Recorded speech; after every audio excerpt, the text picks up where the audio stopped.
몇 해 전 미국에서 열렸던 한 컨퍼런스에 참석하면서 인디안 사역을 감당하고 있는 목사님으로부터 재미난 이야기 하나를 들었습니다. 그 내용의 이야기는 인디언 사회에서는 지금도 영혼의 상실이라고 불리우는 영혼의 병이 있다는 겁니다. 이 병의 증세는 마음이 혼란해지며 생각이 산만해지고 삶에 의욕이 없는 증세를 가지고 있는 병이라는 겁니다. 인디언들은 생각하기를 이러한 병은 육체나 몸에 병든 것이나 정신이 병든 것이 아니라 영혼의 병이 들었다는 겁니다. 이럴 때는 마을의 현자를 찾아가 상담을 하거나 전통적으로 내려오는 치료법을 가지고 병을 고치고자 한다는 겁니다.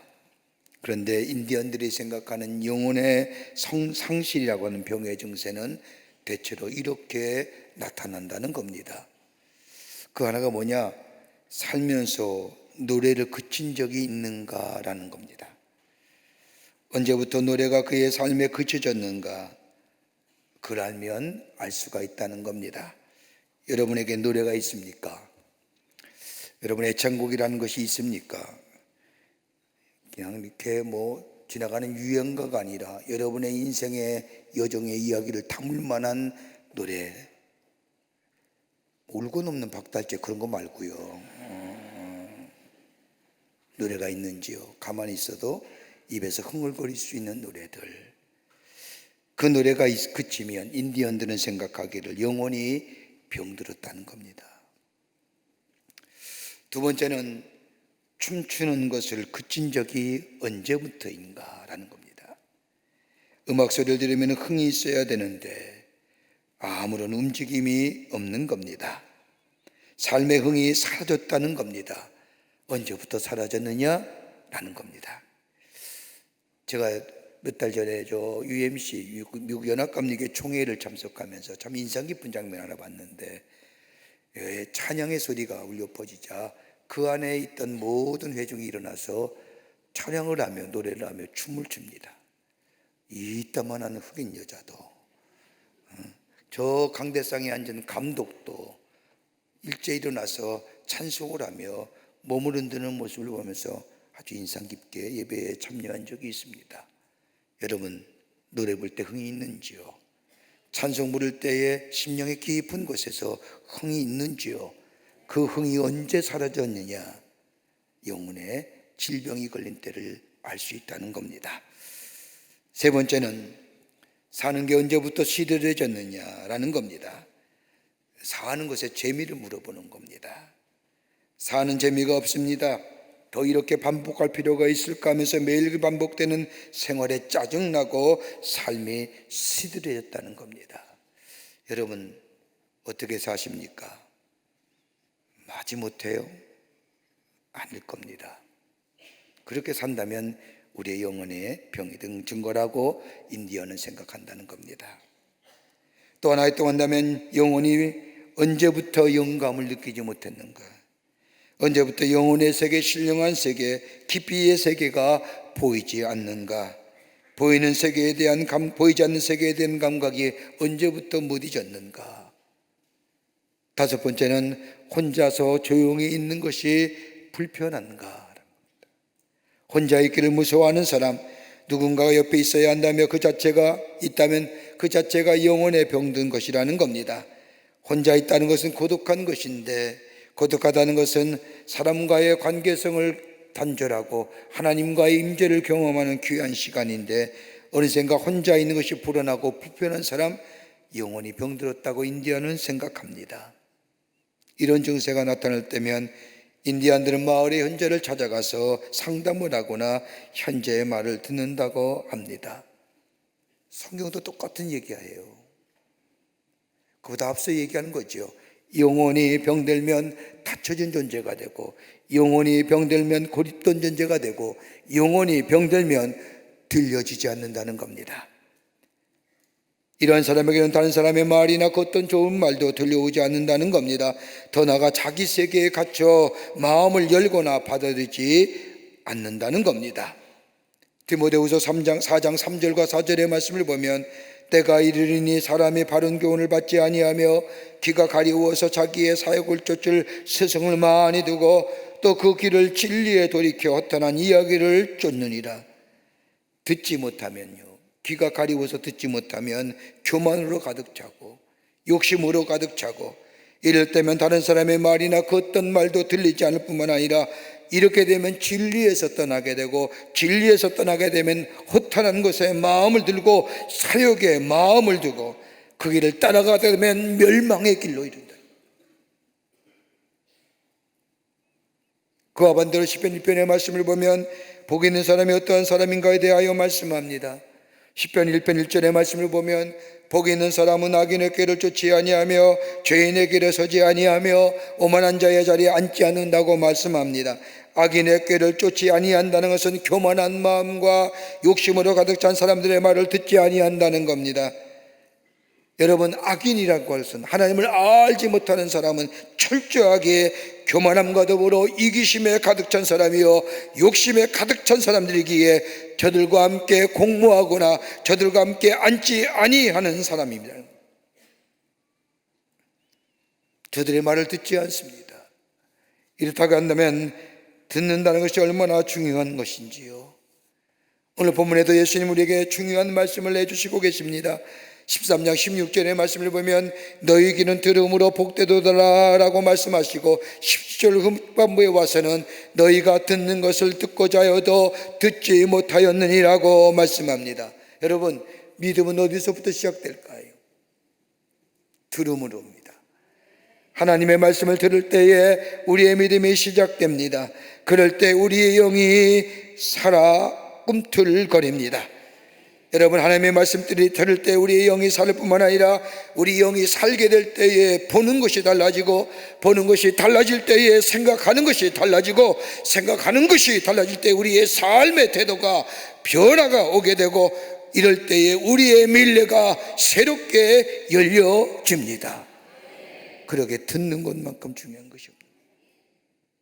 그러기에 예수님은 오늘 이 비유의 말씀을 통하여 들음이 복되도라고 말씀하십니다.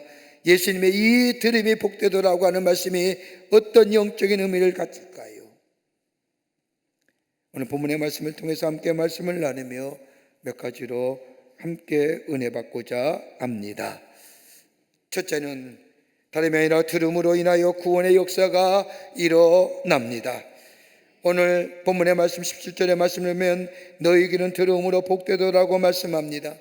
듣는 것이 복이 있다고 말씀하신 말씀은 다름이 아니라 하나님의 말씀을 들음으로 인하여 복이 된다는 겁니다. 유명한 마틴 루터 무버라고 하는 신학자는 너와 나라고 하는 책에서 말하기를 인간의 존재하는 것은 나 외의 어떤 인격과의 만남의 관계 속에서 가능하다라고 전제하며 이야기를 하면서 이 인격적 만남에는 두 가지가 있다는 겁니다. 하나는 대화적 관계입니다.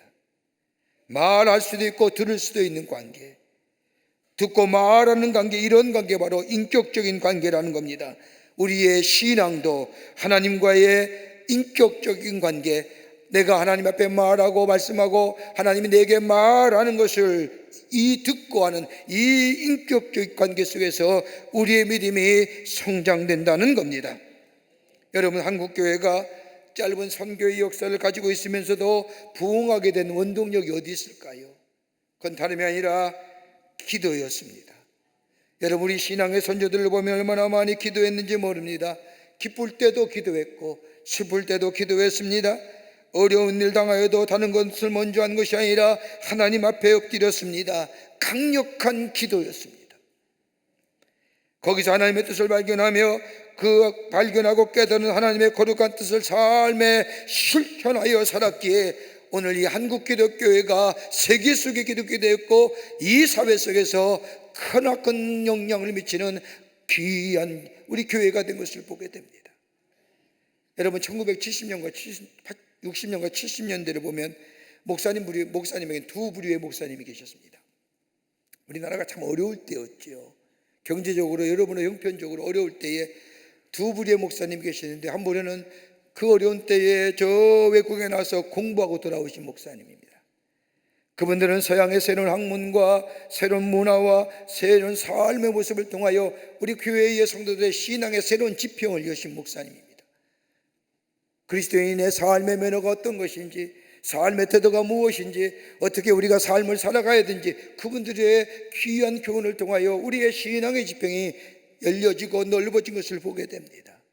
그런데 또 한 부류의 목사님이 계십니다. 이 목사님은 교회와 성도들 위하여 목숨 걸며 목회하신 목사님입니다. 이러한 목사님은 생명을 걸고 교회를 또 성도들 위하여 목회하셨습니다. 금식을 밥 먹듯이 하고 철야기도를 하며 교회와 성도를 위하여 목숨을 걸고 목회하신 목사님입니다. 전심을 다했습니다. 이분들의 서재나 이분들의 거하시는 집에 가면 꼭 글귀 하나가 걸려져 있는데 그 길거리 사람이 아니라 목양일령입니다. 하나님이 이 교회와 성도를 위한 목양의 일념을 다한다는 겁니다.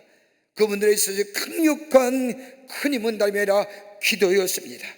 강력한 기도의 생활이었습니다. 하나님 그곳에서 하나님의 뜻을 발견하고 그 발견하고 깨달은 하나님의 말씀을 삶에서 녹아내려 실천했던 목사님이 계셨기에 오늘 한국교회가 이만큼 성장하며 선교적인 사명에 쓰임받는 교회가 된 것을 보게 됩니다.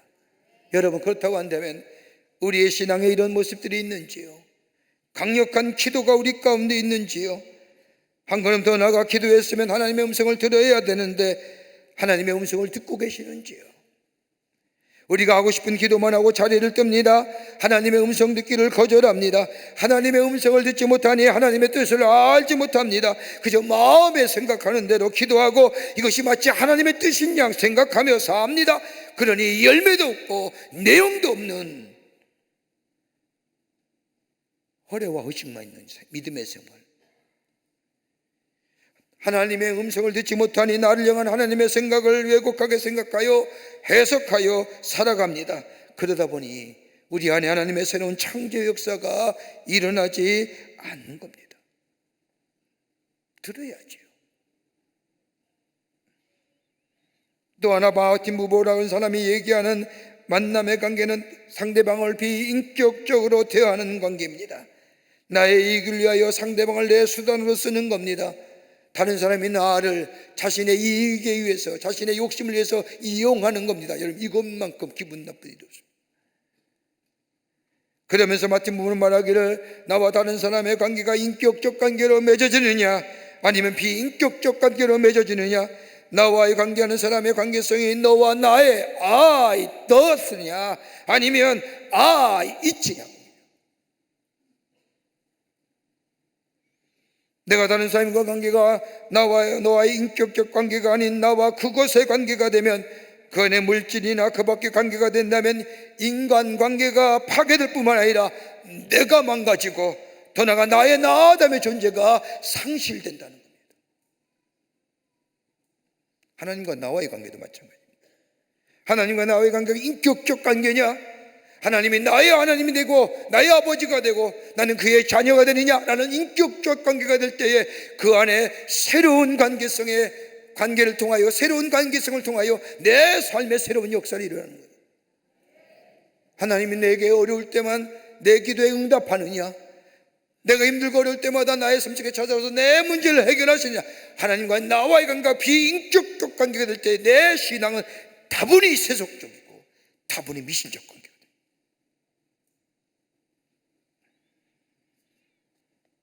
거기에 나의 나됨의 존재가 상실되는 겁니다.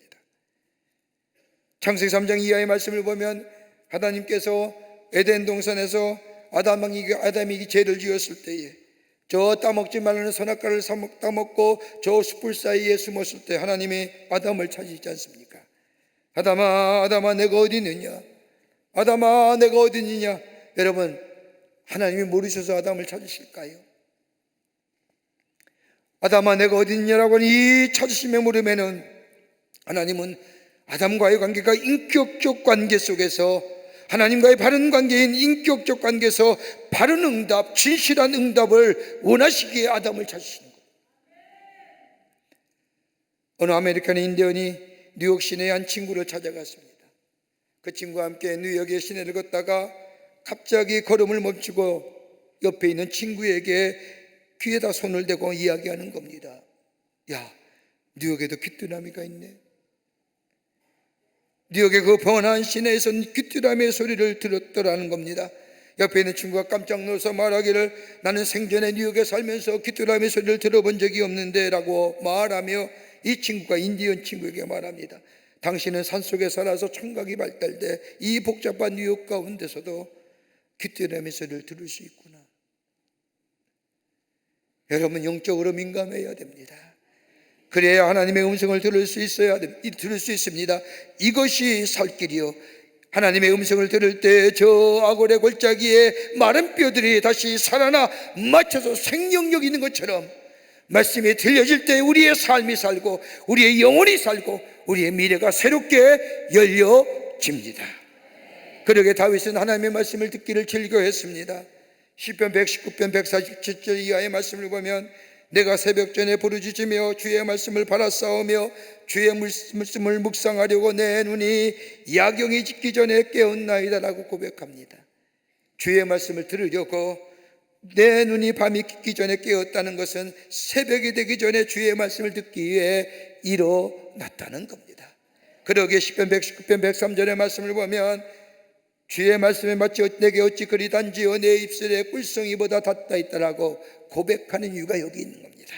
하나님의 말씀을 듣는 자, 귀로만 듣는 것이 아니라 마음으로 들을 때에 우리 안에 새로운 창조의 역사가 일어납니다. 이 인생이 복된 인생입니다. 두 번째는 마음의 문을 열 때에 주의 음성이 들려옵니다. 마음의 문을 열 때에, 여러분, 듣는다는 것은 마음의 문을 연다는 겁니다. 오늘 본문의 말씀을 보면 예수님은 비유로 말씀하시지 않습니까? 이렇게 비유로 말씀하신 이유는 사람들을 하여금 좀 더 쉽게 하나님의 나라의 복음을 받아들이기 위함입니다. 비유로만 말씀한 것이 아닙니다. 때로는 이적과 기적을 통하여서 하나님 나라의 복음을 전하십니다. 이적과 기적이 중요한 것이 아니라 그 이적과 기적을 통하여 사람들의 마음을 여시고 하나님 나라의 복음을 전하셨습니다. 비유를 통하여서 하나님 나라의 복음을 전하셨고, 이적과 기적을 통하여서 하나님 나라의 복음을 받아들이고 사람의 마음을 감동시키셨습니다. 그런데 놀라운 것은 이렇게 하셨음에도 불구하고 듣는 사람이 있는 반면에 듣지 않는 사람이 있었다는 겁니다.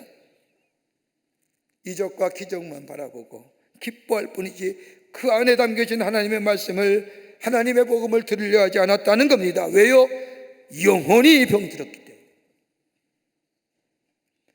오늘 우리의 삶도 그렇잖아요. 드러나는 현상만 보지 그 안에 담겨진 하나님의 깊은 뜻, 하나님의 마음을 읽지 못하잖아요. 내게 시련과 문제만 해결되기를 원하지요, 왜 하나님이 내게 시련과 문제를 주셨다는 것을 생각 안 하잖아요.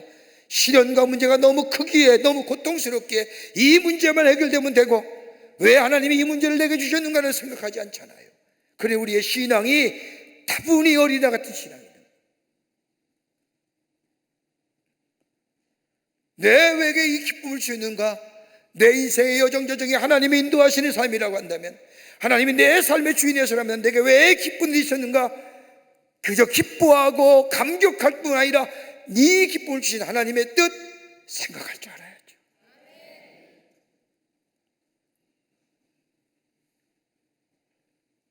하나님의 말씀을 붙들며 기적과 이적을 체험했음에도 불구하고 그 이적과 기적만 보고 기뻐할 뿐이지 그 안에 담겨진 하나님의 말씀, 왜 저 눈먼 자를 고치시고 저 앉은 병을 일으키시고 바다를 장작케 하시고 풍랑을 멈추게 하신 그 이적과 기적에 담겨져 있는 하나님의 거룩한 뜻,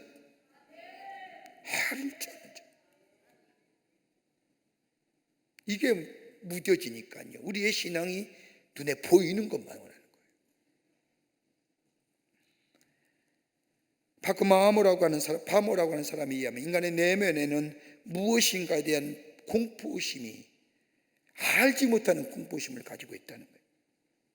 이 마음의 공포심이 우리 가운데 드러나게 되면, 내 마음의 불안과 염려로 인하여 공포심이 내 안에 있게 되면 몇 가지의 드러나는 모습이 있는데, 하나는 뭐야? 다른 사람을 만나기를 꺼려한다는 겁니다.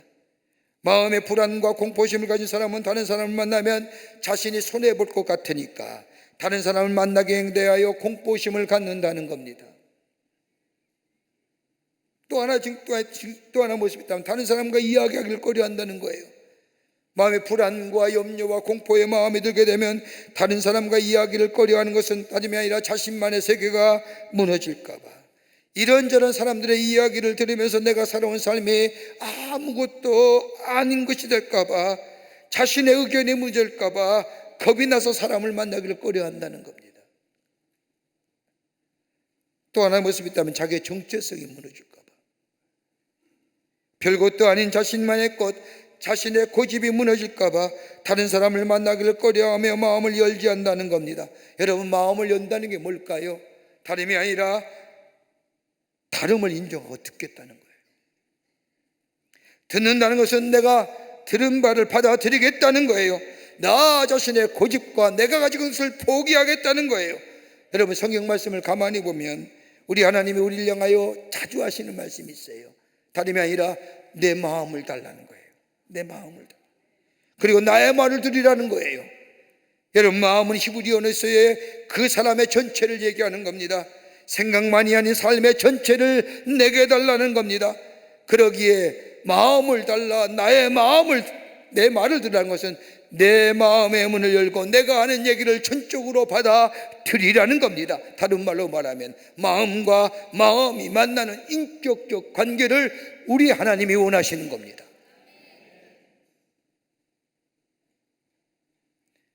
사도행 10장의 말씀을 보면 고넬료 이야기가 나옵니다. 고넬료는 로마의 백부장입니다. 점령지에 주둔하고 있는 로마의 장교입니다. 그런데 이 사람이 참으로 경건하여 하나님을 경외하며 말씀을 따르고 있었습니다. 이제 하나님께서 특별한 뜻이 계시어 이 사람에게 천사를 보내어 말씀합니다. 저 요바에 있는 피정의 집에, 시몬의 집에 가서 베드로를 청하여 너희 집에 모이라는 겁니다. 이 말씀에 순종하여 사람을 보내어 베드로를 모셔옵니다. 모셔왔을 때에 고넬료가 어떻게 합니까? 사도행 10장 후반부의 말씀을 보면 저 갈릴리의 어부 출신이요 초라하기 그지없는 수염이 난 덥석부리 영검 앞에 자신의 친척들과 자신의 가족들 다 모아놓고 베드로가 들어오자 그 앞에 무릎을 꿇고 엎드려 경배합니다. 이 모습을 당한 베드로가 깜짝 놀라서 이러지 마시오, 이러지 마시오. 나도 사람이요, 나도 사람이요. 그때에 고넬료가 말하지 않습니까? 지금 우리는 다 하나님 앞에 서 있습니다. 말씀하십시오. 당신에게 주신 말씀을 우리에게 전하여 주십시오라고 이야기하자 베드로가 하나님이 주신 말씀을 저들에게 전합니다. 전할 때 그 자리에 성령이 임하게 되고 방언을 하게 되고 이 놀라운 사실을 보고 베드로가 거기서 저들에게 세례를 줍니다. 이 새로운 변화 역사가 어디 있어요? 마음의 문을 열고 받아들이게 될 때에, 하나님의 말씀을 영접하게 될 때에, 들려오는 말씀에 받아들이게 될 때에 새로움의 역사가 일어납니다. 변화됩니다. 나를 새롭게 합니다. 이럴 때에 우리의 미래가 열려지는 겁니다. 그렇게 성서학자는 이 고넬료를 통해서 로마의 복음이 전해지지 않았느냐는 겁니다. 하나님의 말씀이 들려올 때에 사람이 말하는 것이 아니라 하나님이 나를 위해 말씀하신다는 믿음이 있어야 됩니다. 그리고 하나님과 나와의 만남이 그 속에 말씀 속에 있음을, 내게 주신 말씀임을 믿어야 합니다. 이럴 때에 말씀이 들려지게 되고 그 말씀이 나를 새롭게 하고 나를 새롭게 할 뿐만 아니라 나의 삶을 새롭게 변화시켜 줍니다. 그렇게 주님 말씀하지 않습니까? 나를 따라오거든 자기를 부인하고 자기 십자가를 지고 나를 쫓으니라. 나를 부인한다는 게 뭘까요? 예수님을 쫓는다는 게 뭘까요? 예수님께 마음을 문을 여는 것이고 예수님의 하신 말씀을 내가 받아들인다는 것이고 그제 앞서서 나를 부인한다는 것은 내가 듣겠습니다. 내 가치관, 내 생각, 내 뜻 내려놓고 당신의 말씀, 주님의 말씀 내가 듣겠습니다 라고 합니다.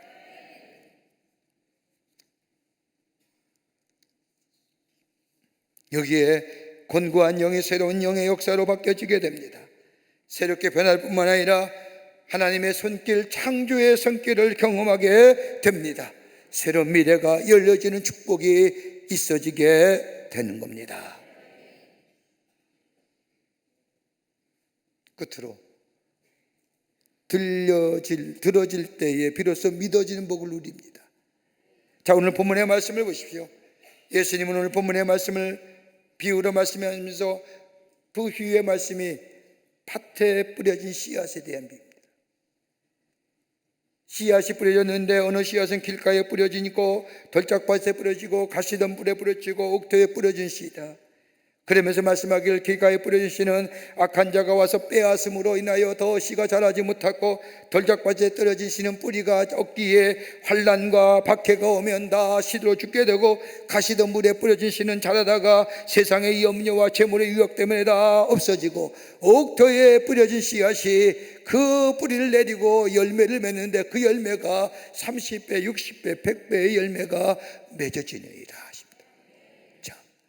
왜 예수님이 굳이 이 말씀하실까요?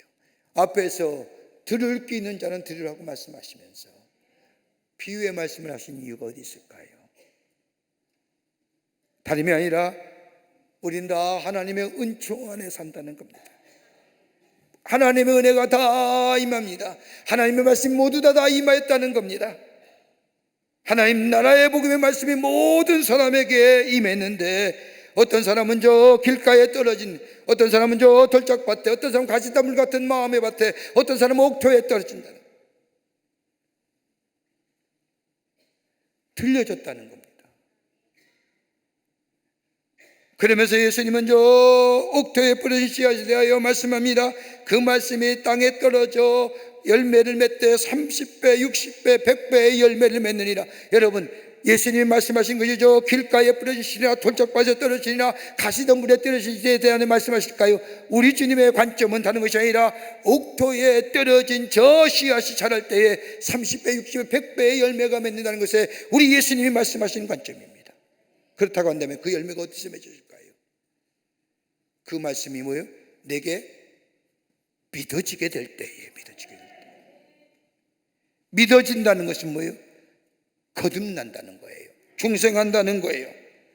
말씀이 들려질 때 아 그렇구나, 나의 마음이 이렇구나 하며 깨달아집니다. 깨달아지는 것이 그치는 것이 아니라 내 마음의 밭을 돌아보는 겁니다.